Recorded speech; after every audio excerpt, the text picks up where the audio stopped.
Every year, every new season, especially the bad ones, I get this sinking feeling that this may be the end of Fortnite for me. And you might relate, because it's not like I want to quit or because I don't think Epic can recover, but because I get worried that all change, that all grow old and won't find the same joy in the game, or that my friends will quit and all be left alone. So if you can relate with any of these feelings, then I want to talk about that and hopefully ease the load that weight might have on your shoulders.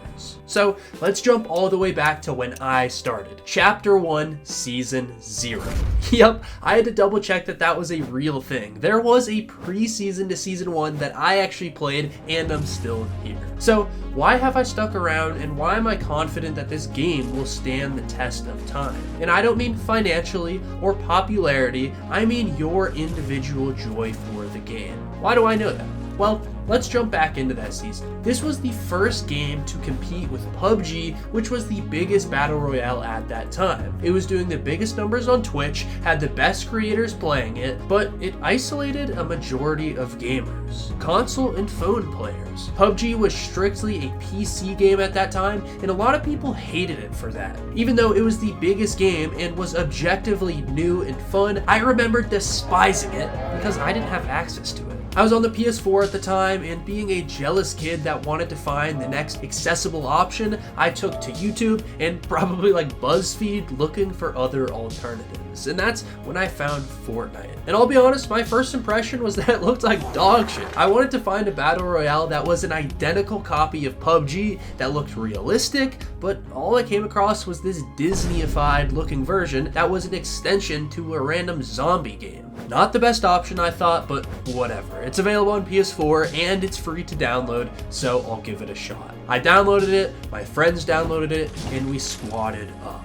And instantly, we loved it. We didn't even figure out that there was a new and unique aspect to it that was building and editing until probably like 10 games in. All we were focused on was trolling each other, and that was the joy in gaming back then. Season 0 still had team killing turned on, so if your boy found a gold scar, you could literally kill him for it. It was so toxic, but it brought all of us together. And when I say all of us, I don't mean my close friends or IRLs that I'd hang out with. I'm talking like the whole school. Kids that I was merely acquaintances with, we'd hop in a squad together in game because we were all the kids with PS4s. It was a total mash of personalities and people I'd never see myself talking with in a different setting.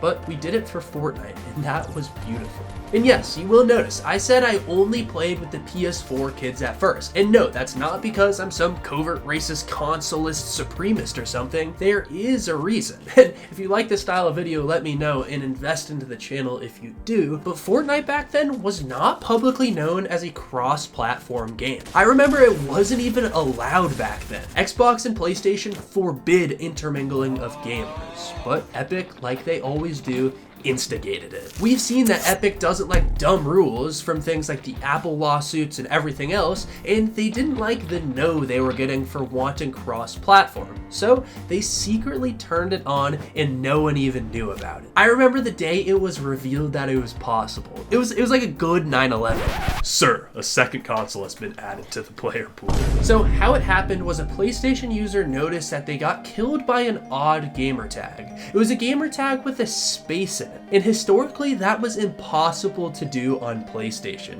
You could not create names with spaces in it. But on Xbox you could. So this user theorized that the person that killed him was actually an Xbox player, and he did some research, reverse searched that name on the Microsoft servers, and found that he was indeed an Xbox player. Cross-platform was officially possible. Like, I remember thinking that Xbox and PlayStation couldn't play together because of some technical issues, not that it was just corporate greed forbidding it. So, once it was discovered to be possible, the floodgates opened. Everyone started demanding these companies allow cross-platform gaming, and they conceded. I guess Xbox and PlayStation saw it as a chance to make more money, so they eventually allowed it because Fortnite secretly turned it on first. So now, not only am I playing with random side characters from my school that had PS4s, but I was now playing with everyone from Xbox to PC and eventually phone and then Switch when those got announced. So as the gold rush of Fortnite continued and everyone started learning, building, and editing, people got a lot better. This was the time that I officially locked in my muscle memory and game IQ to a point that it will never fade. And that's sort of why I think this game is impossible to let go of. Why I think you'll never really grow out of Fortnite. Everyone has played this game, whether you start in chapter 1, 2, 3, 4, 5, or even now during chapter 6. The game is so accessible to everyone, and once you learn your muscle memory and game IQ, it is hard to lose. I almost want to compare it to Minecraft in a way. Minecraft is a game that is eternal. They have figured out a recipe to never die and to never leave your heart. Everyone always jokes about the 2-week Minecraft phase where you boot up a random world by yourself or with friends and go ham for 2 weeks. This is about the time it takes to complete most of the challenges, kill the Ender Dragon, build whatever you want to build, and then you're satisfied. So the joke is that this sort of pattern repeats once per year during the summer or winter breaks. But I've noticed Fortnite has adopted the same sort of pattern. So I've always played the game. I never really quit it. I've done every season, so I'd say my point of view is an insider's point of view. And from an insider's point of view, every year I see all of the outsiders who quit the game for it being too sweaty or another reason, they come back. They always come back. Whether it's for the release of Fortnite Zero Build, or Epic bringing back Fortnite OG the first time, or the second time with Chapter 2, or the third time with OG Permanent, or the fourth time with them bringing back Tilted in Season 2, they always have something to make you want to come back. And typically, it's on a year-like schedule.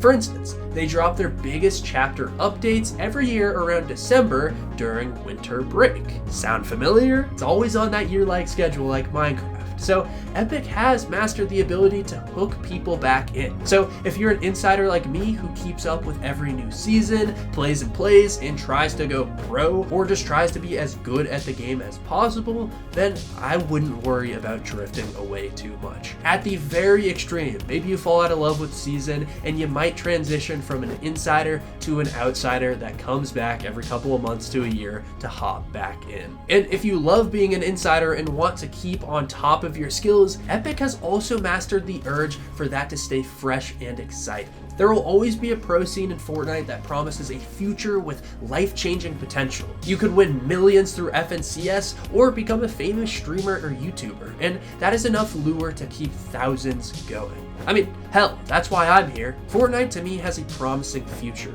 It's a future that I can be someone on YouTube that will have people like you listen and follow. I know I'm still a small creator, less than 30,000, but I believe in this game, I believe in this audience, and I believe in this future.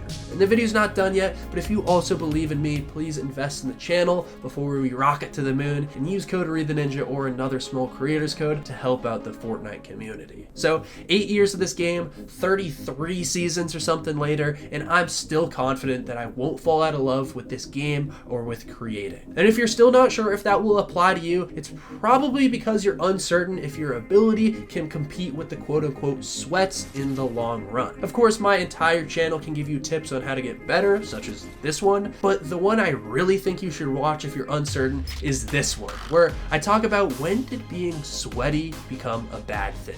So if the Fortnite sweatiness problem worries you, this might shine a new light on it. Thank you for watching. My name is reidtheninja, and I am signing off.